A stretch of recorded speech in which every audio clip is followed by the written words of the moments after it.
젊은이, 어디 급한 데라도 있었나? 아니에요. 괜찮아요. 할머니, 편의점까지만 모셔다 드릴게요. 젊은 청년이 환하게 웃으며 대답했어요. 하지만 그건 거짓말이었습니다. 청년은 방금 인생 최대의 기회를 놓치고 있었거든요. 폭설이 내린 골목길. 한 청년이 리어카를 끌고 있었어요. 폐지를 줍는 할머니를 도와주다가 면접 시간을 놓쳐버린 후였죠. 하지만 할머니가 걱정하실까봐 거짓말을 했습니다. 그런데 그 모습을 지켜보는 사람이 있었어요. 한석주, 태상그룹 회장이었어요. 회장은 할머니의 손목을 보는 순간 심장이 멎는 것 같았습니다. 곰돌이 그림이 그려진 낡은 시계. 회장이 30년 전부터 찾아 헤매던 바로 그것이었습니다. 그리고 그 할머니는 회장이 30년 동안 외면해온 바로 그 사람이었어요. 도대체 어떤 일이 있었던 걸까요? 한 번의 선택이 30년 동안 멈춰있던 시간을 어떻게 다시 움직이게 한 걸까요? 사연 시작 전 구독과 좋아요를 눌러주시고 어디서 듣고 계신지 댓글 남겨주시면 그곳으로 따뜻한 행복이 가득하길 바라겠습니다. 이야기는 바로 그날 아침으로 거슬러 올라갑니다. 폭설이 쏟아지는 겨울 아침이었습니다. 박민준, 27살. 8시 50분. 좀 일찍 나왔네. 민준이 휴대폰 시계를 확인하며 중얼거렸어요. 오늘은 마지막 면접이 있는 날이었죠. 3년간 수백 번 떨어졌습니다. 이번이 정말 마지막 기회였어요. 민준은 눈발을 헤치며 언덕을 올랐습니다. 눈앞에 펼쳐진 광경에 민준의 발이 멈춰버렸습니다. 언덕 위에서 폐지 카트가 미끄러지고 있었어요. 할머니 한 분이 눈바닥에 쓰러져 있었습니다. 종이와 캔이 사방으로 흩어졌어요. 아이고, 어떡해. 행인 몇 명이 지나쳤어요. 어머, 위험하겠다. 한마디만 남기고 모두들 발걸음을 재촉했죠. 민준도 멈춰섰습니다. 회사 건물이 보였어요. 휴대폰을 다시 확인했습니다. 아직 1시간 10분이나 남았어요. 그때였습니다. 아이고, 허리야. 할머니의 목소리가 바람에 실려 들렸어요. 민준의 심장이 쿵 내려앉았습니다. 발이 저절로 움직였죠. 회사가 아니라 할머니 쪽으로. 괜찮으세요? 많이 안 다치셨어요? 민준이 달려가 손을 내밀었습니다. 아이고, 고맙네. 젊은이. 78살, 김말순의 목소리는 가늘게 떨렸습니다. 민준은 흩어진 폐지를 한 장씩 주워 담기 시작했습니다. 손이 시렸어요. 장갑도 없었거든요. 생각보다 시간이 오래 걸렸습니다. 민준의 휴대폰이 울렸어요. 화면에 뜬 시간 9시 22분. 벌써 32분이나 지났어요. 민준의 얼굴이 굳었습니다. 손이 덜덜 떨렸어요. 젊은이, 어디 급한 데라도 있었나? 말순이 그 표정을 보고 물었습니다. 아, 아니에요. 괜찮아요. 거짓말이었습니다. 할머니, 편의점까지만 모셔다 드릴게요. 민준은 카트를 밀기 시작했어요. 무거웠습니다. 민준의 어깨가 무게를 이기지 못해 흔들렸습니다. 하지만 멈추지 않았어요. 말수는 뒤에서 카트를 밀며 눈물을 훔쳤습니다. 세상에 이런 젊은이가 다 있나? 두 사람의 발자국이 눈 위에 깊게 새겨졌어요. 하얀 세상 속 두 개의 그림자. 하지만 민주는 아직 몰랐습니다. 이 선택이 자신의 인생을, 그리고 누군가의 30년 묵은 시간을 완전히 바꿔놓을 거라는 것을. 9시 25분. 편의점 문이 열렸습니다. 따뜻한 공기가 두 사람을 감쌌어요. 하지만 알바생의 표정은 차가웠어요. 조심 좀 하세요. 바닥 다 젖잖아요. 짜증 섞인 목소리였어요. 민주는 고개를 숙이며 사과했습니다. 죄송합니다. 민주는 지갑을 꺼냈습니다. 지갑 안을 들여다봤습니다. 1,000원짜리 4장, 500원짜리 2개, 5,000원. 그게 전부였어요. 호빵 1개, 캔커피 1개, 집까지 버스비. 민주는 잠시 망설였습니다. 오늘 그냥 좀 굶지 뭐. 쓸쓸한 웃음이었어요. 거스름 돈 1,500원. 집까지 갈 수 없는 금액이었습니다. 하지만 민주는 개의치 않았어요. 말순에게 봉지를 건네려 하자 할머니가 손을 내저었습니다. 나 이런 거 못 먹어. 나 때문에 돈 쓰지 마라. 말순은 몇 번이나 거절했어요. 할머니, 제발이요. 할머니가 안 드시면 제가 더 미안해서 잠이 안 와요. 농담처럼 말했지만 진심이었어요. 말순은 떨리는 손으로 호빵 봉지를 받았습니다. 뜨거웠어요. 얼어붙었던 손이 조금씩 녹았습니다. 눈물이 났어요. 그때 민준의 눈에 뭔가 들어왔습니다. 말순의 손목에 낡은 시계가 차여 있었어요. 곰돌이 그림이 그려진 어린이용 시계. 분명 30년도 더 된 것 같았습니다. 민주는 잠깐 눈길을 주다가 고개를 돌렸어요. 영수증 뒷면에 전화번호를 적었습니다. 할머니, 혹시 또 넘어지시면 여기로 전화 주세요. 가족은 아니어도 근처에 있으면 달려올게요. 말순은 영수증을 받아 조심스럽게 접었습니다. 1번, 2번, 3번. 작게 접어 주머니 깊숙이 넣었어요. 마치 보물처럼요. 편의점을 나선 민주는 다시 뛰기 시작했습니다. 하지만 이미 시간이 촉박했어요. 민주는 전력 질주했습니다. 숨이 찼습니다. 회사 로비에 도착했어요.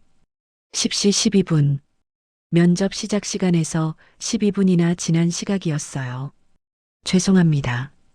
면접 보러 온 박민준인데요. 민준은 숨을 헐떡이며 안내 데스크에 말했어요. 엘리베이터 문이 열렸습니다. 인사팀 부장 최미란이 나타났어요. 단정한 정장을 입은 중년 여성이었습니다. 박민준 씨 맞으시죠? 칼날처럼 차가운 목소리였어요. 규정상 10분 이상 지각은 자동 탈락입니다. 한 번만 들어봐 주시면 안 될까요? 오는 길에 어르신이 눈길에서 크게 넘어지셔서요. 그냥 못 지나치겠더라고요. 미란의 표정이 흔들렸습니다. 미란도 어머니를 모시고 있었거든요. 하지만 이내 다시 굳어졌습니다. 규정을 어길 순 없어요. 이해해 주세요. 미란은 민준의 이력서를 꺼냈습니다. 탈락 도장을 찍었어요. 수고하셨습니다. 민준은 로비를 나섰습니다. 계단에 주저앉았어요. 사람 도와준 게 그렇게 잘못이야? 낮은 독백이 눈보라 속으로 흩어졌습니다. 3년이었어요. 수백 번 떨어졌습니다. 이번이 정말 마지막 기회였는데 민준의 눈에 눈물이 맺혔습니다. 눈송이가 민준의 얼굴에 내려앉았어요. 마치 자신의 인생처럼 끝없이 추락하는 것 같았습니다. 하지만 민준은 아직 몰랐습니다. 자신의 선택이 30년 동안 멈춰있던 누군가의 시간을 다시 움직이게 할 거라는 것을, 그리고 그 누군가가 바로 이 순간 민준을 찾고 있다는 것을. 같은 날 도심 최고층 펜트하우스 한석주 회장의 거실이었습니다. 화려한 샹들리에가 빛나고 있었어요. 창밖으로는 서울 야경이 한눈에 들어왔습니다. TV 인터뷰 촬영이 시작됐습니다. 노인 복지와 상생 경영, 앞으로 더 확대하겠습니다. 석주는 카메라를 똑바로 바라봤습니다. 완벽한 미소가 얼굴에 걸렸죠. 촬영이 끝났어요. 석주는 혼자 남았습니다. 펜트하우스는 조용했어요. 너무 조용했죠. 비서실장이 서류를 들고 들어왔어요. 회장님, 아직 찾지 못했습니다. 석주의 눈빛이 흔들렸어요. 30년째야, 30년째. 목소리가 가라앉았습니다. 혼자 남은 석주는 서재로 걸어갔어요. 책장 뒤에서 숨겨둔 액자를 꺼냈습니다. 어린 시절 자신의 사진이었어요. 누더기 옷을 입은 꼬마. 하지만 환하게 웃고 있었죠. 그 손목에 곰돌이 시계가 차여 있었습니다. 석주는 액자를 내려다봤어요. 한참 동안 말이 없었습니다. 다른 하나는 시계였습니다. 은색 케이스에 검은 가죽줄. 어른스러운 디자인의 시계. 30년 전 서울로 떠나기 전 어머니가 준 시계였어요. 석주는 그 시계를 손에 올려놓았습니다. 무거웠어요. 단순한 시계가 아니었거든요. 30년의 기억이 담겨 있었습니다.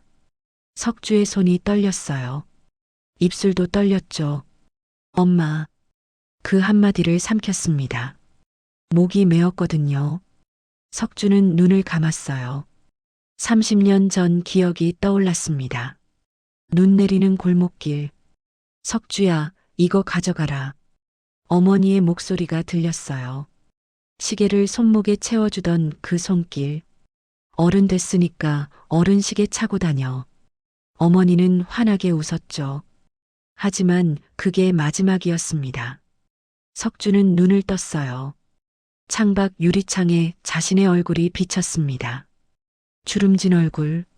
어린 시절 그 아이는 어디로 갔을까요? 하늘에서 다시 굵어진 눈발이 창에 부딪혔어요. 묵직한 죄책감이 가슴을 짓눌렀습니다. 석주는 시계를 다시 상자에 넣었어요. 깊숙이 감췄죠. 마치 과거를 묻어버리듯이. 하지만 손이 떨리고 있었습니다. 다음 날 오전 회사 보안실. 보안팀장이 모니터 앞에 앉아 있었어요. 전날 로비 CCTV 영상을 정리하고 있었죠. 이게 뭐지? 노인 한 분이 로비 앞에서 넘어지는 장면이었습니다. 그리고 젊은 남자가 달려가는 모습. 팀장은 회장실로 올라갔습니다. 어제 로비에서 노인분이 넘어졌다는 민원이 들어왔습니다. 석주는 무심히 화면을 봤습니다. 카트가 미끄러지고 쓰러진 할머니.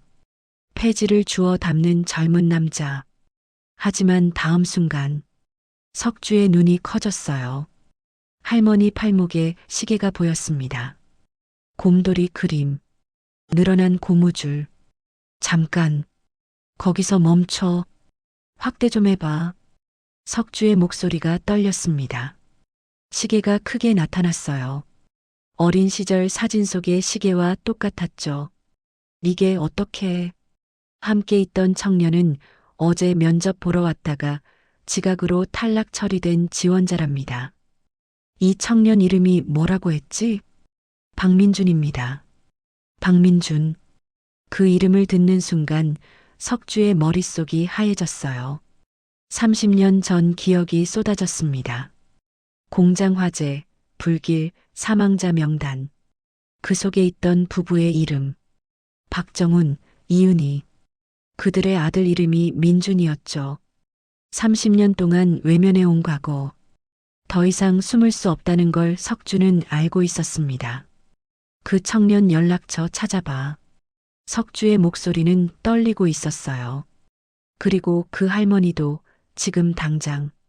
그날 오후 말순이 골목에서 폐지를 정리하고 있었어요. 갑자기 어지러웠습니다.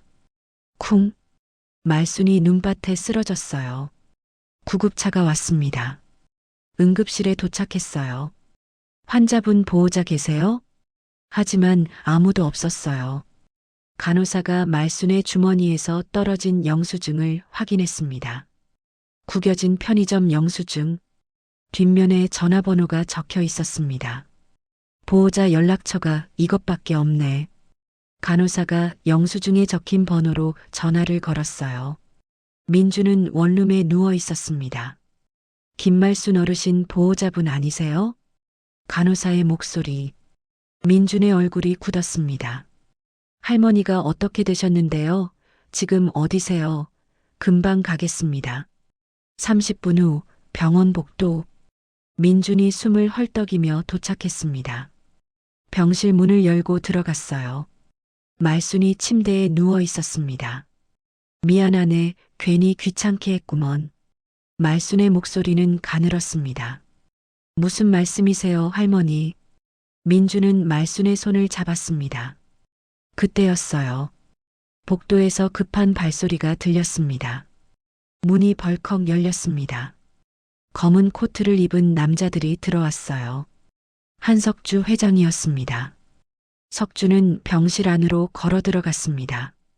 침대에 누운 말순을 봤어요. 석주의 시선이 말순 손목에 고정됐습니다.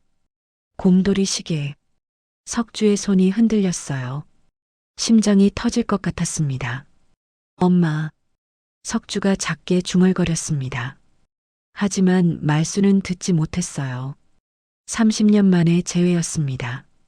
시간이 거슬러 올라가 30년 전 겨울. 석주의 회사 사무실. 작은 방이었지만 깨끗했어요. 책상 위에는 서류가 가득 쌓여 있었죠. 전화벨이 울렸습니다. 석주가 받았어요. 공장 안전 점검 예산을 절반으로 줄여야 한다는데 괜찮겠습니까? 석주는 잠시 망설였습니다. 절반으로 줄이면 안전장치가 부족할 텐데. 하지만 실적이 좋지 않았습니다. 본사에서 압박이 들어오고 있었어요. 괜찮습니다. 진행하세요. 한 달만 버티면 돼. 석주는 그렇게 생각했습니다. 하지만 그것이 돌이킬 수 없는 선택이 될 줄은 몰랐어요. 3개월 후 공장에서 불길이 치솟았습니다. 쾅! 폭발음이 밤하늘을 찢었어요. 소방차 사이렌 소리, 사람들의 비명. 석주는 현장에 도착했어요. 얼굴이 창백했습니다. 다리가 떨렸죠. 숨을 쉴 수가 없었어요. 사망자가 몇 명입니까? 떨리는 목소리로 물었습니다. 2명입니다. 부부였습니다. 소방관이 명단을 건넸어요. 석주는 종이를 받아들었습니다. 손이 떨려서 글씨가 제대로 보이지 않았어요. 박정훈, 38세. 이은희, 36세. 유가족, 아들 박민준 7세. 석주의 다리에 힘이 풀렸어요. 안전장치만 제대로 됐어도. 소방관의 말이 귓가에 맴돌았습니다. 예산 부족으로 소화기도 제대로 배치 안 됐더라고요.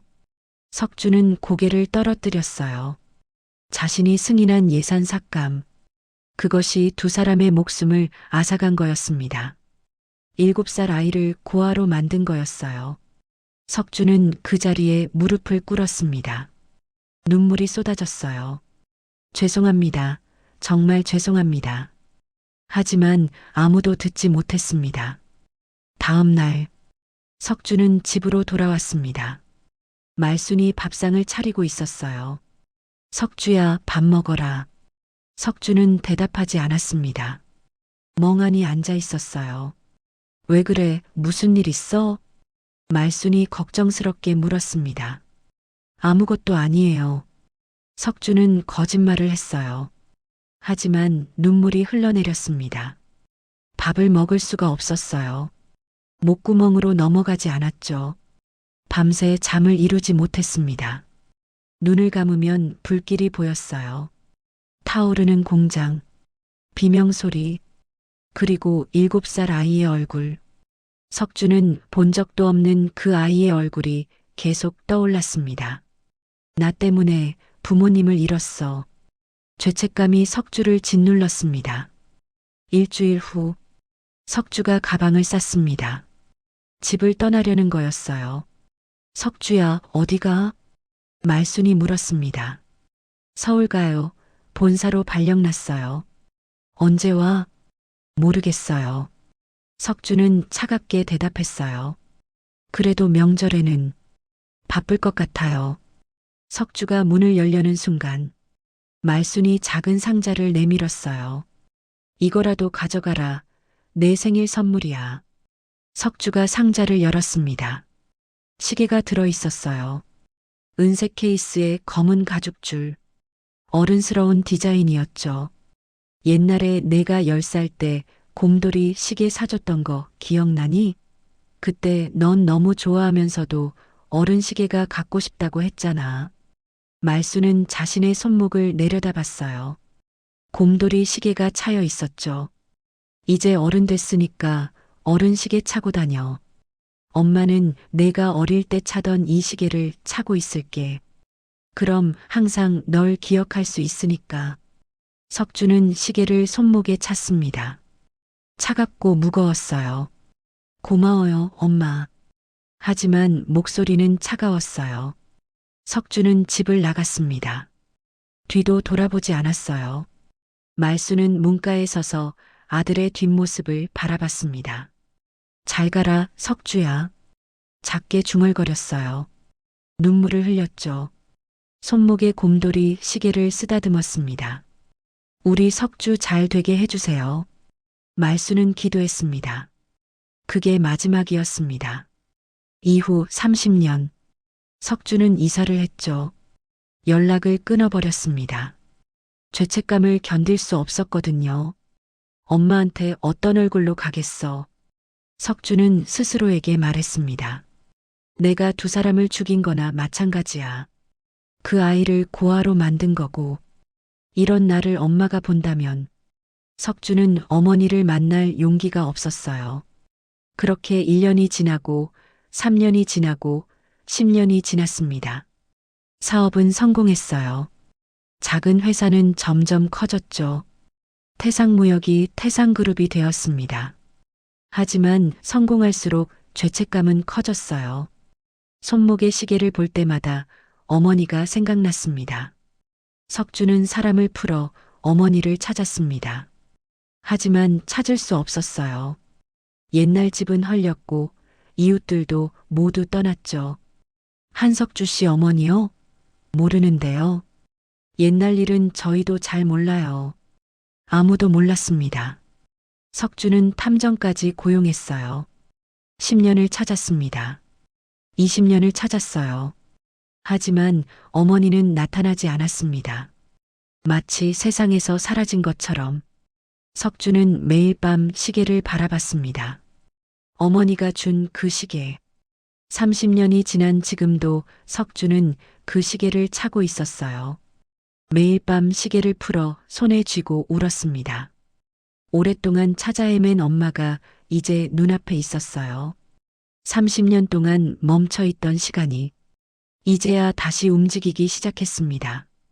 며칠이 지났습니다. 말수는 병원에서 퇴원했어요. 석주가 준비한 집으로 이사했습니다. 따뜻한 난방, 깨끗한 거실, 폭신한 소파, 주방에는 새 가전제품이 가득했어요. 이건 너무... 말순의 목소리가 떨렸습니다. 30년을 헤매게 만든 죄, 그 죄를 어떻게 갚겠습니까? 석주는 고개를 숙였어요.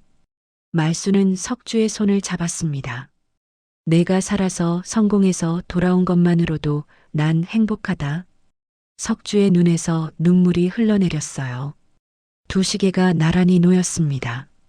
하나는 아이의 순수함을, 하나는 어른의 책임감을, 그리고 둘 다 끝없는 모정을 담고 있었습니다. 그날 저녁, 석주는 민준을 만났습니다. 한참 동안 민준을 바라봤어요. 7살이었던 그 아이가 이제 어른이 되어 있었습니다. 먼저 사과부터 하겠습니다. 석주가 자리에서 일어나 무릎을 꿇었어요. 회장님, 민준이 깜짝 놀라 일어났습니다. 30년 전 공장 화재로 당신의 부모님이 돌아가셨습니다. 그때 안전 예산을 삭감하라고 지시한 사람은 저였습니다. 석주의 목소리가 떨렸어요. 민주는 숨이 멎는 것 같았죠. 저희 부모님이 돌아가신 게 회장님 때문이었다고요? 석주는 고개를 더 깊이 숙였어요. 당신의 인생을 망친 사람은 접니다. 용서를 구할 자격도 없습니다. 하지만 석주는 떨리는 손으로 봉투를 꺼냈습니다.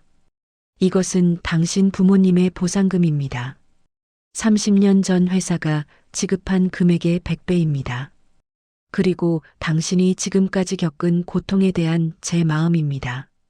민주는 봉투를 받지 않았어요. 손이 떨렸습니다. 분노가 치밀어 올랐죠. 하지만 동시에 석주의 진심 어린 참회도 느껴졌습니다. 한참의 침묵이 흘렀어요. 민주는 천천히 입을 열었습니다. 저는 아직 회장님을 용서한 건 아닙니다. 석주는 고개를 끄덕였습니다. 당연한 일이었죠. 민주는 계속 말했습니다. 부모님이 돌아가신 후 30년, 증오가 두 분을 되살릴 순 없었습니다. 민준의 눈에 눈물이 고였죠. 실수를 바로잡고 넘어진 사람에게 손 내미는 게 사람이라던 부모님의 가르침. 민주는 석주를 똑바로 바라봤습니다. 지난 30년 회장님이 어떤 마음으로 사셨는지는 이제 알 것 같습니다. 그리고 제가 만난 김말순 할머니, 그분을 외면하고 면접장에 갔다면 전 영영 부모님을 뵐 면목이 없었을 겁니다. 민준의 눈빛이 단호해졌습니다. 더 이상 안전사고로 가족을 잃는 사람이 없도록 해주세요. 그게 제 부모님을 위한 진짜 용서일 것 같습니다. 석주는 민준의 손을 꽉 잡았어요. 두 사람은 한참 동안 울었습니다. 그날 밤, 눈이 다시 내리기 시작했습니다. 차가웠던 눈이 이제는 따뜻하게 느껴졌어요. 한 번의 따뜻한 선택이 30년 동안 멈춰있던 시간을 움직였습니다. 죄책감은 참회로, 참회는 용서로, 용서는 사랑으로 바뀌었습니다. 1년이 지났습니다. 따뜻한 거실, 말수는 소파에 앉아 뜨개질을 하고 있었어요. 건강이 많이 좋아졌습니다. 띵동, 할머니, 저예요. 민준의 목소리가 들렸어요. 오늘 새로 나온 빵인데 할머니 드시라고요. 또 초인종이 울렸습니다. 어머니, 오늘 저녁은 제가 준비했습니다. 석주였어요. 세 사람은 식탁에 둘러앉았습니다. 민준 씨, 요즘 회사 생활은 어때요? 다음 달에 공장 안전관리 시스템 개선 프로젝트를 시작해요. 더 이상 제 부모님 같은 분들이 없도록 최선을 다하겠습니다. 그때였어요. 어머, 눈이다. 세 사람은 창가로 달려갔어요. 하얀 눈송이들이 천천히 내리고 있었습니다. 올겨울 첫눈이네요. 첫눈엔 소원을 빌어야지. 세 사람은 손을 모으며 눈을 감았어요. 우리 셋이 계속 건강하고 행복하기를. 말수는 손목의 시계를 내려다봤어요. 곰돌이 그림이 그려진 낡은 시계. 석주도 자신의 손목을 봤습니다. 어머니가 준 어른 시계. 두 시계가 나란히 있었습니다. 민주는 그 모습을 보며 미소 지었습니다. 창밖에서는 눈이 계속 내렸어요. 1년 전 그날처럼. 하지만 이제는 달랐습니다. 차가운 눈이 아니라 따뜻한 눈이었어요. 세 사람은 창가에서 눈을 바라봤습니다. 오래오래 함께. 한 번의 따뜻한 선택이 30년 동안 멈춰있던 시간을 움직였습니다. 그리고 그 사랑은 더 많은 사람들에게 퍼져나가고 있었습니다. 당신의 작은 선택이 누군가의 인생을 바꿀 수 있습니다. 오늘도 누군가의 눈 내리는 골목에서 당신의 따뜻한 손길을 기다리고 있습니다. 오늘의 인생 한 편이 당신의 마음에 작은 울림을 드렸다면 구독과 좋아요를 눌러주세요. 그리고 사연의 주인공을 위한 따뜻한 말씀도 댓글로 부탁드립니다. 오늘도 행복하세요.